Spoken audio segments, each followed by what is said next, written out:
நம்ம முதுமலை காட்டில் இருக்கோம். இது ஒரு பயோ ஸ்பியர் ரிசர்வ், அதாவது உயிர்மண்டல காப்பகம்.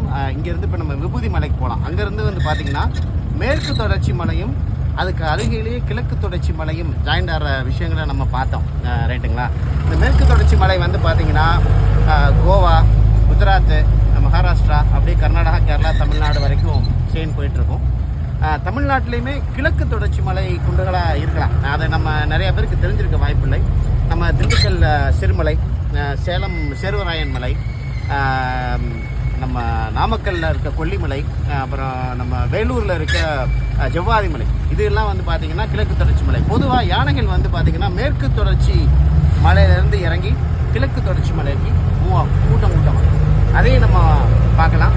அதே மாதிரி இன்னொரு விஷயம் என்ன அப்படின்னா, கிழக்கு தொடர்ச்சி மலையோட வயது மேற்கு தொடர்ச்சி மலையோட வயதோட அதிகம், ரொம்ப அதிகம், 10 மடங்கு அதிகம். சரிங்களா? தேங்க்யூ. இப்போ நம்ம வந்து மெய்யார் என்னது மோயாருக்கு போய்கிட்டு இருக்கோம். தேங்க்யூ.